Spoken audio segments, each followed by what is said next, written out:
Hello दोस्तों, physics part 3 ready है। चलिए स्टार्ट करते हैं। सबसे पहले वेव से स्टार्ट करते हैं। क्या होता है, चलिए एक वीडियो के सहारे हम इसको समझते हैं।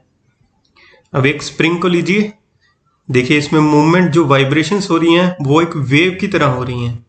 दोबारा से देखते हैं इसको। और ये इसका आप मूवमेंट देखोगे, एक तो ऐसे ऐसे मूव कर रहा है और दूसरा सीधा मूव कर रहा है। तो अगर आप इसको ड्रॉ करोगे तो ये कुछ इस तरह से आपको नजर आएगा। और जो वेव लॉन्गिट्यूडनल और ट्रांसवर्स वेव्स को हमेशा ट्रैवल करने के लिए एक मीडियम चाहिए होता है। मीडियम क्या होता है, जैसे कि आप मान लो एयर चाहिए, उसको वाटर चाहिए, तो वो एक मीडियम हो गया है। और कुछ वेव्स ऐसी होती हैं जिसको ट्रैवल करने के लिए कोई मीडियम नहीं चाहिए। बिना मीडियम वाली चीज़ क्या हुई, जैसे वैक्यूम हो गया। आप अर्थ के बाहर चले जाइए तो आपको सारा का सारा वैक्यूम मिलेगा। तो वहाँ पे जो वेव्स ट्रैवल करती हैं उसको हम बोलते हैं इलेक्ट्रोमैग्नेटिक वेव्स। जैसे कि आपकी लाइट और हीट, सन से हमारे अर्थ तक जो लाइट आ रही है वो एक वेव के रूप में आ रही है, जिसको हम बोलते हैं लाइट वेव। चलिए next is velocity find out करने का फॉर्मूला क्या है। v is equal to nu lambda, nu frequency और lambda wavelength. Next sound waves. अब वेव दो तरह की मैंने बताई, लॉन्गिट्यूडनल और ट्रांसवर्स वेव्स। उसमें से लॉन्गिट्यूडनल वेव्स जैसे आप बोल रहे हो तो उसमें से भी एक वेव प्रोड्यूस हो रही है। तो वो वेव जो साउंड वेव्स है उसको हम जब हम कैटेगराइज करेंगे तो उसको हम 3 डिफरेंट फॉर्म्स में कैटेगराइज कर सकते हैं, जैसे कि इंफ्रासाउंड, ऑडिबल फ्रीक्वेंसी, अल्ट्रासाउंड। अब ये रेंज दी हुई है, जैसे कि 20 हर्ट्ज ये फ्रीक्वेंसी है तक आपके एलिफेंट सुन सकते हैं। 20 to 20 किलो हर्ट्ज में आप लोग सुन सकते हो, मैं सुन सकता हूँ। और 20 किलो हर्ट्ज से 200 मेगा हर्ट्ज, जो कि बहुत ही ज़्यादा हाई फ्रीक्वेंसी हो जाती है। कभी कभी आपको ना आवाज़ आएगी चै चै चै चै चै, तो वो जो फ्रीक्वेंसी है वो आपकी ऑडिबल फ्रीक्वेंसी से ज़्यादा हो जाती है, जिसको कि बैट्स सुन सकते हैं बट आप नहीं सुन सकते। और एक बहुत ही ज़्यादा important questions for PPSC exam कि साउंड वेव्स के ऊपर वो क्वेश्चन पुट करते हैं कि velocity of sound waves different mediums में किस में सबसे ज़्यादा होती है। एक तो मेटल, जहाँ आप ग्लास बोल लो, वाटर, फिर गैस। तो सबसे ज़्यादा सॉलिड्स में साउंड वेव ट्रैवल कर सकता है, उसके बाद वाटर में, और उसके बाद गैस में। इसको आप याद रखिएगा। सेकंड आपसे पूछ सकते हैं effect of temperature on sound waves. Temperature बढ़ाओगे साउंड वेव्स की स्पीड बढ़ जाएगी। ह्यूमिड और ड्राई, ह्यूमिड होता है मतलब जिसमें नमी हो, अगर आप नमी लेके आओगे हवा में तो साउंड वेव की स्पीड बढ़ जाएगी। प्रेशर बढ़ाओगे, कम करोगे, उसका साउंड वेव पे कोई इफेक्ट नहीं पड़ेगा। अब साउंड वेव्स में कुछ प्रॉपर्टीज हैं, जैसे कि इंटेंसिटी क्या होती है। इंटेंसिटी होती है लाउडनेस, कितना ऊंची आपको कोई आवाज़ सुन रही है। और फ्रीक्वेंसी पिच, आप कभी कभी गाना सुन रहे होते हो तो आपको कभी कभी ऐसे धम धम करके आवाज़ आती है, तो वो किसके कारण होती है, वो उसकी फ्रीक्वेंसी के कारण होती है। और क्वालिटी किसको बोलते हैं, क्वालिटी बोलते हैं कि अगर आप लाउडनेस भी दे दो, पिच भी है, अगर ये दोनों चीज़ उसमें अच्छी हैं तो आप बोलोगे क्वालिटी अच्छी है। अगर ये दोनों अच्छी नहीं है तो आप बोलोगे क्वालिटी डाउन है। चलिए नेक्स्ट। अब इको, इको किसको बोलते हैं। कई बार क्या होता है कि आप ना कुछ बोलते हो तो आपकी आवाज़ आपको खुद सुनाई देती है। तो वो क्यों होता है, क्योंकि वो आवाज़ किसी दीवार, किसी माउंटेन से टकरा के आपके पास वापस आ जाती है। तो इस फिनोमिना को हम बोलते हैं इको। Second is resonance. अब आप क्या करो, आप देखते हो कि आप कुछ गाना गा रहे हो, साथ में आपका दोस्त भी गाना गाना शुरू कर देता है, तो उससे क्या होता है कि उससे दोनों की आवाज़ मिक्सअप होनी शुरू होती है। मतलब एक की फ्रीक्वेंसी दूसरे से मैच होती है जब, तो आवाज़ की लाउडनेस थोड़ी और बढ़ जाती है। तो इसी को हम बोलते हैं रेजोनेंस। और इसी को ही हम इंटरफेरेंस भी बोलते हैं। लेकिन इसमें डिफरेंस क्या है, जैसे कि आप पानी में देखो, आप पत्थर मारो, एक पत्थर मारो तो कुछ इस तरह से बनेंगे चक्कर चक्कर। लेकिन आप क्या करो, अब दो दोस्त एक साथ 2 पत्थर मारो तो उसका इफेक्ट हमेशा ज़्यादा होगा। इसी को हम बोलते हैं इंटरफेरेंस। मीन्स 2 की वाइब्रेशंस आपस में मिलकर ज़्यादा वाइब्रेशंस प्रोड्यूस करें, इसको हम बोलते हैं इंटरफेरेंस। अब साउंड में क्या होता है, साउंड में एक दो लॉ है जिसको समझना ज़रूरी है एग्जाम पॉइंट ऑफ व्यू से। जैसे कि ये लड़का है, ये बोल रहा है और बीच में एक दीवार है जिसमें कि छोटा सा होल है, तो क्या होगा कि जो इसके साउंड है, साउंड हमेशा यहीं से क्रॉस करेगी, साउंड हमेशा दीवार के बीच में से क्रॉस नहीं करती। और जहाँ से एंड पॉइंट से ये यहाँ से जाएगी तो ये अलग अलग डायरेक्शन में तब इसके बाद जाएगी। इसी को बोलते हैं हम डिफ्रैक्शन ऑफ साउंड।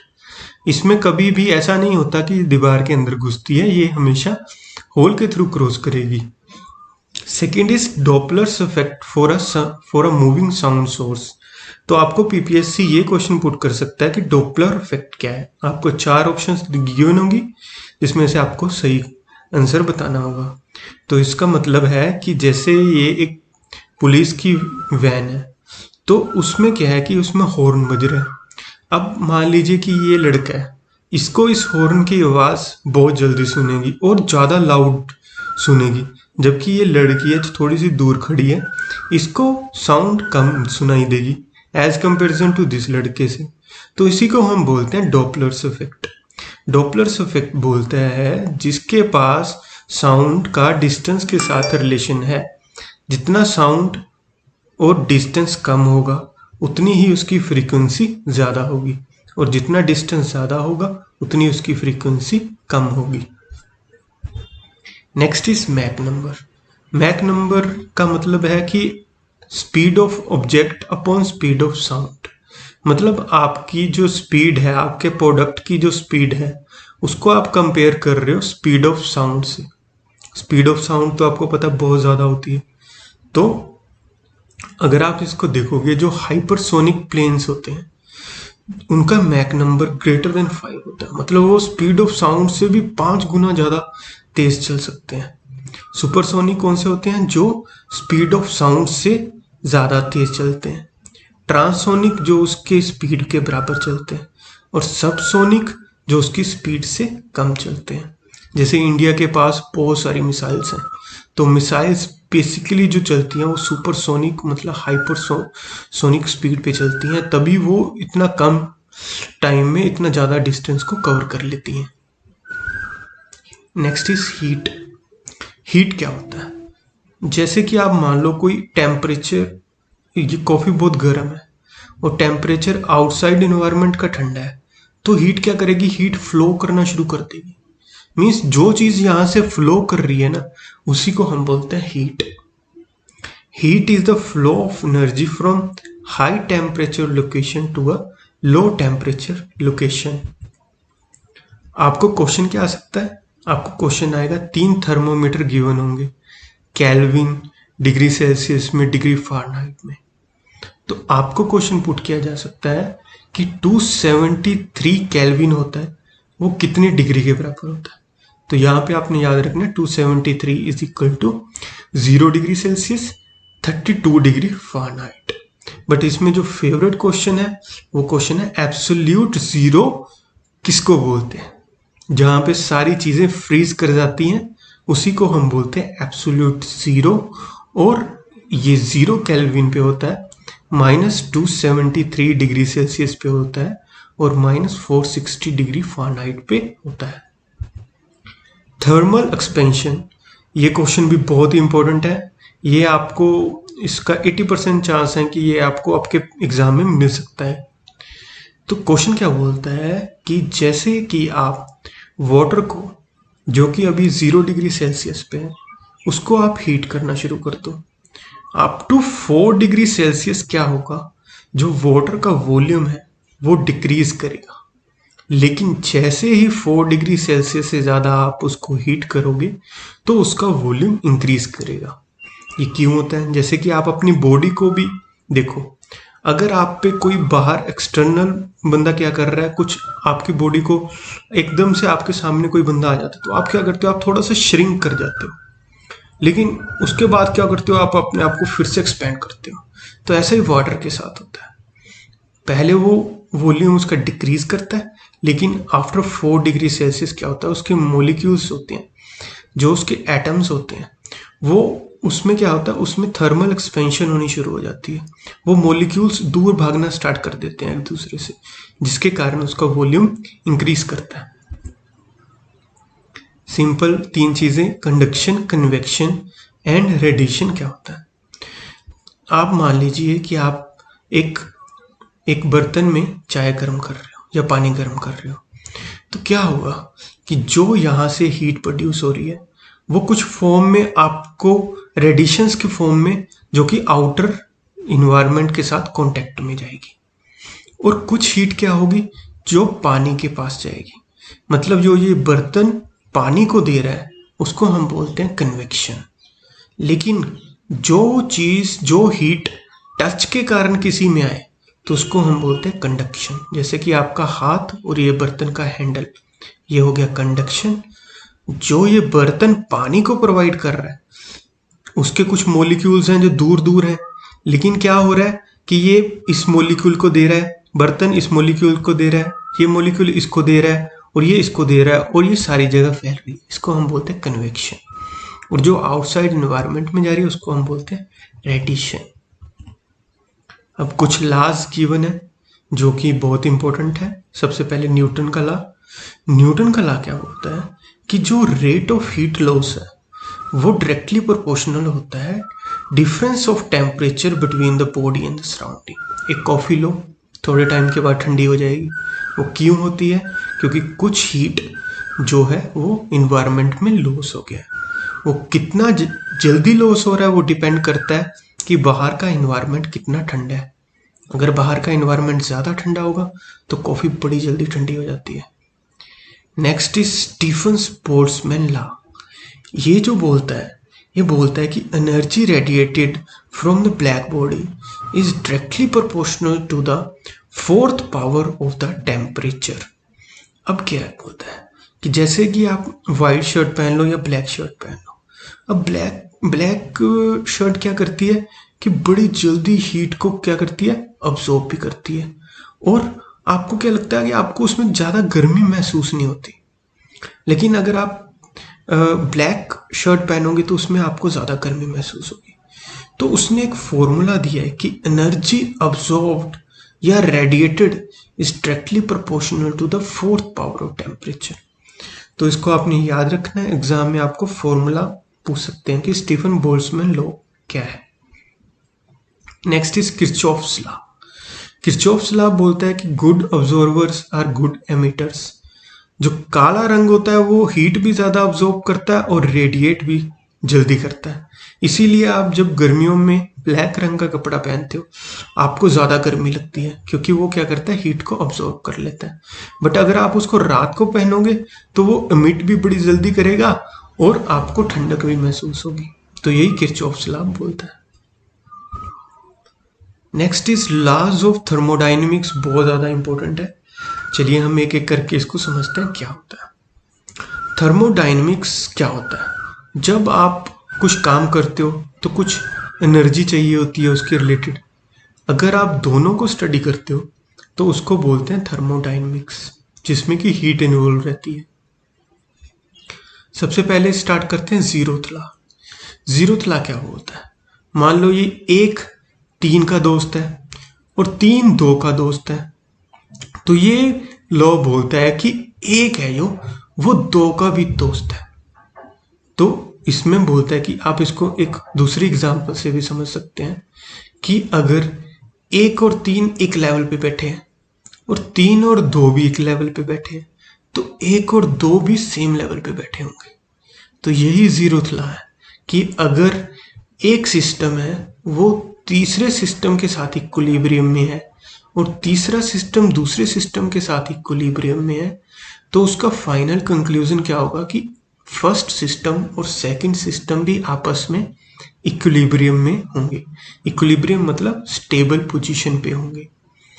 चलिए फर्स्ट लॉ बोलता है कि एनर्जी को आप डिस्ट्रॉय नहीं कर सकते, उसको आप कन्वर्ट कर सकते हो एक फॉर्म से दूसरी फॉर्म में। एक एग्जांपल देता हूँ, कोयला लीजिए।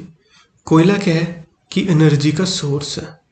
अब कोयले को आप क्या करो, बर्न करो, तो उसमें क्या होगा कि कोयले की जो एनर्जी है वो हीट एनर्जी में कन्वर्ट हो जाएगी। अब वो एनर्जी को आप यूज करो टरबाइन को घुमाने के लिए। अब वो हीट एनर्जी किस में कन्वर्ट होगी? मैकेनिकल एनर्जी में। अब वो जो टरबाइन घूमेगी वो इलेक्ट्रिसिटी प्रोड्यूस करेगी, तो वो जो मैकेनिकल एनर्जी है वो किस में कन्वर्ट होगी? इलेक्ट्रिकल एनर्जी में। तो energy can never be destroyed, it can be converted from one form to the another form. यही है आपका फर्स्ट लॉ। सेकेंड लॉ क्या बोलता है कि जो इंट्रोपी है, इंट्रोपी क्या होता है? रैंडमनेस।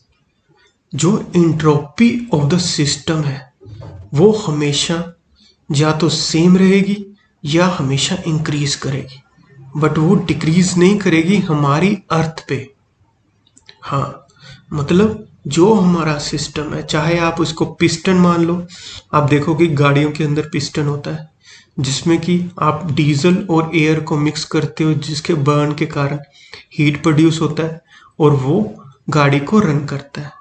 तो वहाँ पे जो रैंडमनेस है, मॉलिक्यूल्स का जो रैंडमनेस है, वो हमेशा ही ट्राई करेगा कि वो इंक्रीज करता रहे या फिर सेम रहे, पर वो कभी भी ऐसा नहीं होगा कि वो डिक्रीज करे। थर्ड लॉ बोलता है कि जब आपका एब्सोल्यूट जीरो टेम्परेचर अचीव हो जाता है, एब्सोल्यूट जीरो टेम्परेचर मैंने बताया आपको 0 डिग्री केल्विन और -273.15 डिग्री सेल्सियस, जब ये अटेन हो जाता है तब तो यार बड़े से बड़े बंदा भी मतलब सिकुड़ जाता है। तो वहां पे इंट्रोपी और रैंडमनेस 0 हो जाती है। आप इसको समझ सकते हो कि इतना कोल्ड टेम्परेचर जहाँ पे भी होगा वहां पे लोगों का जो जनजीवन है वो स्थिर हो जाता है। उसी को हम बोलते हैं एब्सोल्यूट जीरो, जहां पे कि सब कुछ रुक जाए। अब next is difference between internal combustion engine और एक्सटर्नल कंबस्शन इंजन।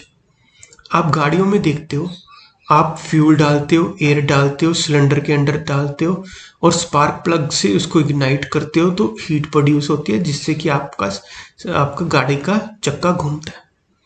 अब अगर ये सारी चीजें जो हीट प्रोड्यूस हो रही है वो और जो फ्यूल है वो सारा एक ही पिस्टन के अंदर हो, तो हम उसको बोलते हैं इंटरनल कंबस्शन इंजन। बट अगर वो हीट प्रोड्यूस हो रही है और जहाँ पे पिस्टन मूव कर रहा है वो अलग अलग हो, तो उसको हम बोलते हैं एक्सटर्नल कंबस्शन इंजन। जैसे कि जो रेलवेज में पुराने स्टीम इंजन थे वो एक्सटर्नल कंबस्शन इंजन थे, बट जो अभी आपकी गाड़ी है, जहाँ आपकी एक्टिवा है, जहाँ आपका बाइक है, वो क्या है? Internal combustion engine.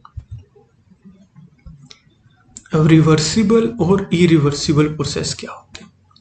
जो चीज अपने आप को वापस अपनी पुरानी स्टेट पे ले आए उसको हम बोलते हैं रिवर्सिबल, और जो ना लेके आ सके उसको बोलते हैं इरिवर्सिबल।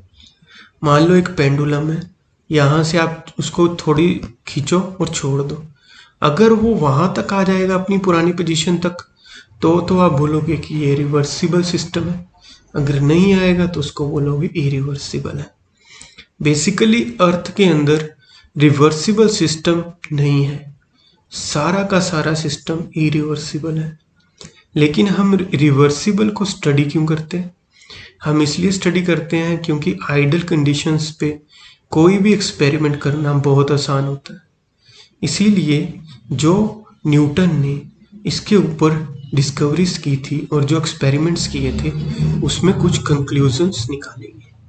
जैसे कि कार्नोट साइकिल, ये क्या करता है? ये रिवर्सिबल हीट इंजन है जिसकी एफिशिएंसी सबसे ज़्यादा होती है, और ऐसा इंजन जो कि हम प्रिज्यूम करते हैं और वास्तव में ये एग्जिस्ट नहीं करता है, बट हम क्या चाहते हैं कि हमारा जो हीट इंजन हो वो इसके नियर अबाउट हो, मतलब कि उसकी एफिशिएंसी इसके नियर अबाउट हो।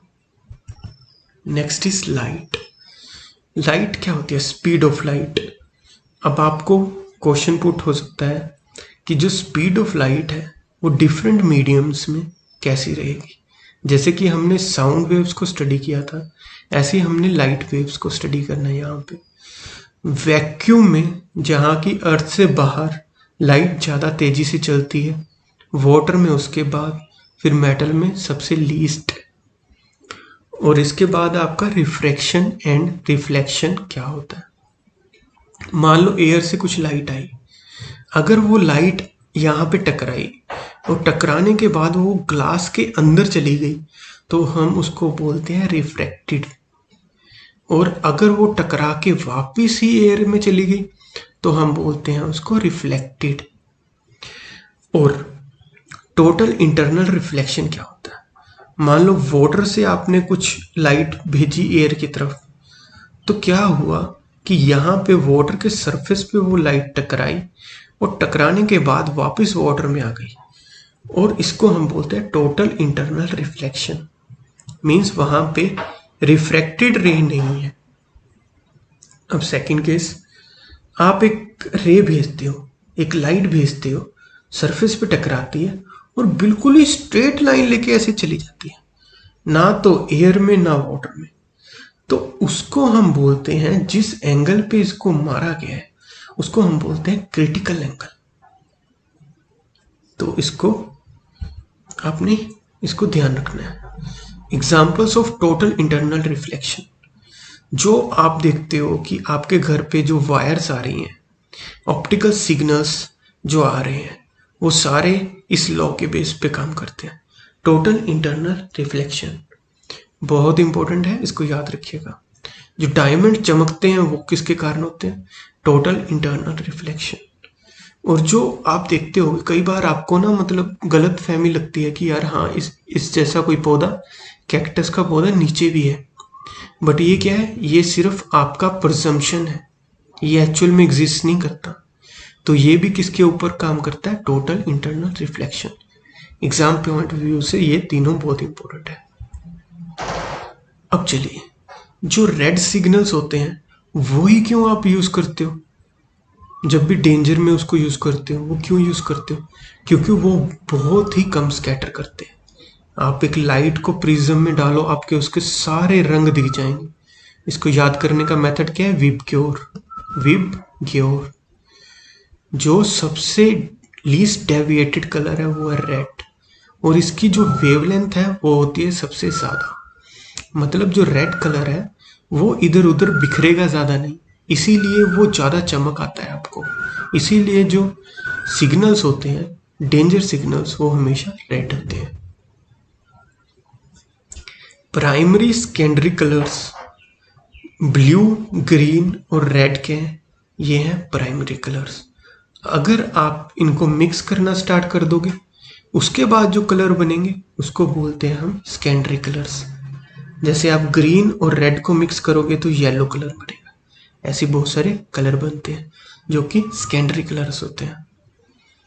अब एक लाइट सोर्स है, लाइट सोर्स से क्या हुआ, लाइट प्रोड्यूस हुई, किस रूप में एमिट होगी, वेव के रूप में एमिट होगी। अब कुछ तो लॉन्गिट्यूडनल होंगी, कुछ ट्रांसवर्स होंगी। अब जो वेव पार्टिकल आफ्टर पोलराइजेशन, जो वेव पार्टिकल आप देखोगे जो हॉरिजॉन्टल था वो इसमें से रेक्टिफाई हो गया और आपको सिर्फ अपर सुन रहा है। मीन्स आप एक इसको समझ सकते हो कि जैसे दो दोस्त गाना गा रहे हैं, उनका वॉइस आपस में मिक्स होना स्टार्ट हो गया। अब आप क्या करते हो, उसको एक पोलराइज फिल्टर से उसको पास करते हो, जिससे कि आपके दोस्त की वॉइस हट जाएगी और आपकी वॉइस रहेगी। इस फिनोमिना को बोलते हैं पोलराइजेशन, पोलराइजेशन ऑफ लाइट। याद रखिएगा, बहुत इंपॉर्टेंट है। इसमें से आपको एक क्वेश्चन आ सकता है कि जो डिफेक्ट्स ऑफ ह्यूमन आई है उसमें मायोपिया और हाइपरमेट्रोपिया में क्या अंतर है। मायोपिया में क्या होता है, आपको दूर की चीजें नहीं दिखती। हाइपरमेट्रोपिया में आपको नजदीक की चीजें नहीं दिखती। प्रेस बायोपिया में क्या होता है, जैसे बूढ़े लोग होते हैं, उनकी आंखें आप देखते हो कि वो झपक भी नहीं पाते और बहुत ही ज्यादा कमजोर हो जाती है, उसको बोलते हैं प्रेस बायोपिया। एस्टिग्मेटिज्म क्या होता है कि आप सिर्फ एक प्लेन देख पाते हो, जैसे कि आप सिर्फ एक्स डायरेक्शन देख पाओगे, आप उसका वाई डायरेक्शन और जेड डायरेक्शन नहीं देख पाओगे, उसको बोलते हैं एस्टिग्मेटिज्म। और ये जो होता है वो होता है जैसे कि ये उसका मतलब डिटेक्ट करने का मेथड, जैसे डॉक्टर्स उसको डिटेक्ट करते हैं। जैसे कि आपका रेटिना है, इसके लेंस में जब आप लाइट आ रही है, अगर वो यहाँ तक आके लाइट रे फोकस ऑन रेटिना हो तो नॉर्मल आई है, ये आपका नॉर्मल आई है। अगर इससे डेविएट होता है तो ये इसका ह्यूमन आई डिफेक्ट है, जिसको कि डॉक्टर्स डिटेक्ट करते हैं। अब आ गया macroscopic Ohm's law. Ohm's law क्या बोलता है, एक बैटरी ले लो, करंट छोड़ो, अब एक वहां पे सिलेंडर ले लो, तो उसमें क्या होता है कि ये इसकी लेंथ मान लीजिए L है, इसका कुछ एरिया है A। अब वहां से करंट पास करेगा, लेकिन उस करंट को अपोज क्या करेगा, उसका फ्रिक्शन। तो उसमें कुछ रेजिस्टेंस पैदा होगा, रेजिस्टेंस के कारण क्या होगा, हीट प्रोड्यूस होगी, कुछ पोटेंशियल डिफरेंस यहाँ पे क्रिएट होगा। तो उनका आपस में रिलेशन क्या है, voltage is equal to current into resistance, और इस लॉ को हम बोलते हैं ओम्स लॉ। बहुत इंपॉर्टेंट है, याद रखो। नेक्स्ट फॉर्मूला है resistivity is equal to, resistance is equal to resistivity into length upon area. बहुत इंपॉर्टेंट है। रेजिस्टिविटी होती है जो ये कांस्टेंट है यहाँ पे, और कंडक्टिविटी इसका अगर आप रेसिप्रोकल कर दो, इसको उल्टा कर दो, तो ये क्या बनेगी, कंडक्टिविटी होगी। जितना ज्यादा ये वैल्यू होगी, जितना रेजिस्टेंस कम होगा, उतनी कंडक्टिविटी ज्यादा होगी, उतनी करंट आसानी से मूव कर पाएगा। Next is Coulomb's law. Coulomb's law ने एक लॉ दिया, कूलम ने एक लॉ दिया, वो बोलता है कि पॉजिटिव और नेगेटिव चार्ज आपस में एक दूसरे की तरफ अट्रैक्ट करते हैं, और उसकी जो फोर्स का फॉर्मूला है वो डायरेक्टली प्रोपोर्शनल होता है जितना ये दोनों चार्ज हैं अपॉन उसका रेडियस का स्क्वायर से। जितना रेडियस कम होगा उतना फोर्स ऑफ अट्रैक्शन ज्यादा होगा। कुछ फैक्ट्स हैं, बहुत इंपॉर्टेंट है। गैल्वेनोमीटर होता है ना जो, वो क्या होता है कि वो बहुत ही माइन्यूट करंट को डिटेक्ट कर लेता है। अगर आप गैल्वेनोमीटर को, और जो एमीमीटर होता है वो भी करंट को डिटेक्ट करता है, और जो वोल्ट मीटर होता है वो वोल्टेज को डिटेक्ट करता है। अब गैल्वेनोमीटर को अगर आप एमीमीटर बनाना चाहते हो तो आप क्या करोगे, galvanometer can be converted into ammeter by connecting a shunt parallel to it. Means galvanometer के पैरेलल में एक शंट आप लगा दोगे। शंट क्या है, एक छोटा सा रेजिस्टेंस है, लगा दोगे तो वो एमीमीटर बन जाएगा। मींस एमीमीटर, गैल्वेनोमीटर छोटा करंट मापता है, एमीमीटर बड़ा करंट मापता है। थोड़ा सा आप उसमें रेजिस्टेंस लगा दोगे तो वो ज्यादा करंट भी माप पाएगा। यही ये बोलना चाह रहा है। अब galvanometer can be converted into volt meter by connecting a very high resistance in series. ये सीरीज पैरेलल को याद रखिएगा, गैल्वेनोमीटर के पैरेलल कोई हाई रेजिस्टेंस लगाओगे तो क्या बनेगा, एमीमीटर। गैल्वेनोमीटर के साथ सीरीज में कोई रेजिस्टेंस लगाओगे तो क्या बनेगा, वोल्ट मीटर। आप अपने घर के बाहर ट्रांसफॉर्मर देखते होंगे, उसका काम क्या होता है, उसका काम होता है हाई वोल्टेज को लो वोल्टेज में कन्वर्ट करना, और लो वोल्टेज को हाई वोल्टेज में कन्वर्ट करना। अब ये क्यों करते हैं, कहीं पे इलेक्ट्रिसिटी प्रोड्यूस की, आपके घर पे आने में बहुत ज़्यादा डिस्टेंस है, तो क्या करते हैं, वो क्या करते हैं कि आपकी जो हाई वोल्टेज है ना, उसको वो लो वोल्टेज में कन्वर्ट कर देते हैं ताकि वो ज़्यादा डिस्टेंस ट्रैवल कर सके और हीट लॉस कम हो। और जब आपके घर पे आती है तो वो उसको दोबारा कन्वर्ट कर देते हैं। रेजिस्टेंस का यूनिट क्या है, ओम, याद रखिएगा। Next is magnetism.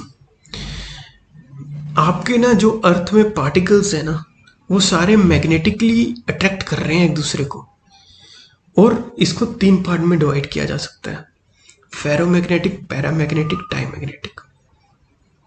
पहले तो यहाँ पे कोई मैग्नेटिक फील्ड नहीं है।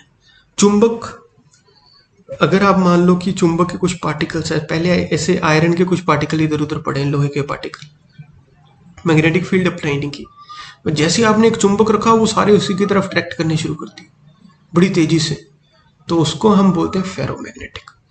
अगर वो चुंबक रखी आपने, जो वो लोहे के पार्टिकल है वो धीरे धीरे इसकी तरफ अट्रैक्ट होने शुरू हुए, तो उसको बोलते हैं पैरामैग्नेटिक। अब आपने क्या, चुंबक का दूसरा साइड उसके आगे कर दिया, तो वो पार्टिकल्स क्या कि वो उससे दूर भागना स्टार्ट कर दिया, तो उसको हम बोलते हैं डायमैग्नेटिक। जो दूर भागे डायमैग्नेटिक, जो अट्रैक्ट करें वो पैरामैग्नेटिक और फेरोमैग्नेटिक। अब अर्थ का कुछ मैग्नेटिज्म है, मींस अर्थ में क्या होता है ना यार, कि जैसे नॉर्थ और साउथ पोल आप देख रहे हो, ये अर्थ है, ये नॉर्थ और साउथ पोल तो ये ज्योग्राफिकल पोल है इसके, लेकिन जो अर्थ का मैग्नेटिक फील्ड होता है ना वो थोड़ा सा टिल्टेड होता है। तो वो टिल्टेड क्यों होता है? क्योंकि आप देखते हो कि उसका जहाँ पे ज़्यादा वेट होगा वहाँ पे उसका नॉर्थ पोल होगा, जहाँ पे ऊपर उसका वेट साउथ डायरेक्शन में होगा तो वहाँ पे उसका साउथ पोल होगा। अब दोनों को अगर आप देखो, अगर नॉर्थ साउथ ये तो ट्रू मेरिडियन है, बट जो मैग्नेटिक मेरिडियन होता है वो थोड़ा सा टिल्टेड होता है, और जो इसका एंगल होता है इसको बोलते हैं हम एंगल ऑफ डिक्लिनेशन। अब मान लो कि ये जो मैग्नेटिक फील्ड है ये हॉरिजेंटल के साथ कुछ एंगल बना रही है, तो उसको हम बोलते हैं डिप, एंगल ऑफ डिप। तो इसको आपने याद रखना है, angle of declination of angle of dip क्या होता है। फिशन और फ्यूजन रिएक्शन न्यूक्लियर रिएक्शन है ये दोनों, और होती क्या है, जैसे कि आपको देखोगे कि ये बहुत सारे एटम्स हैं। अब आपने क्या किया, इस एटम, मान लो ये यूरेनियम का एटम है, इसमें क्या किया आपने, एक न्यूट्रॉन को मारा इसको बड़ी तेजी से। जैसे कि आप बिलियर्ड्स अगर खेलते हो तो उसमें क्या होता है कि आप एक बॉल लेते हो वाइट बॉल और उसको बहुत सारी बॉल्स के साथ स्ट्राइक करते हो, और वो बॉल क्या करती हैं आपस में टकरा टकरा के एक दूसरे में बहुत सारी रिएक्शंस क्रिएट होती हैं। तो इसी को हम बोलते हैं फिशन रिएक्शन। आप एक न्यूट्रॉन लेते हो, यूरेनियम के ऊपर मारते हो, यूरेनियम के कुछ पार्टिकल्स अलग अलग डायरेक्शन में मूव करना शुरू करते हैं, फिर इसको आप न्यूट्रॉन के साथ स्ट्राइक करते हो, फिर ये अलग अलग डायरेक्शन में जाते हैं। तो मतलब इतनी ज़्यादा एनर्जी प्रोड्यूस होती है कि आप सोच भी नहीं सकते कि ये पूरे के पूरे एक देश को तबाह कर सकती है। फ्यूजन रिएक्शन क्या होती है, जो कि सन के ऊपर हो रही है। तो फ्यूजन रिएक्शन में क्या होता है, दो एटम्स मिलते हैं जिसके कारण, जैसे कि हीलियम और आप हाइड्रोजन बॉम्ब बनाओ तो हाइड्रोजन एटम को कंबाइन करोगे, अब सन पे देखोगे तो हीलियम एटम कंबाइन कर रहे हैं। तो वहां पे जो हाइड्रोजन और हीलियम एटम्स आपस में कंबाइन हो रहे हैं, मींस हाइड्रोजन एटम हाइड्रोजन के साथ कंबाइन हो रहा है जब, तो H2 बन रहा है, और H2 बनते ही ये बहुत सारी हीट प्रोड्यूस होती है।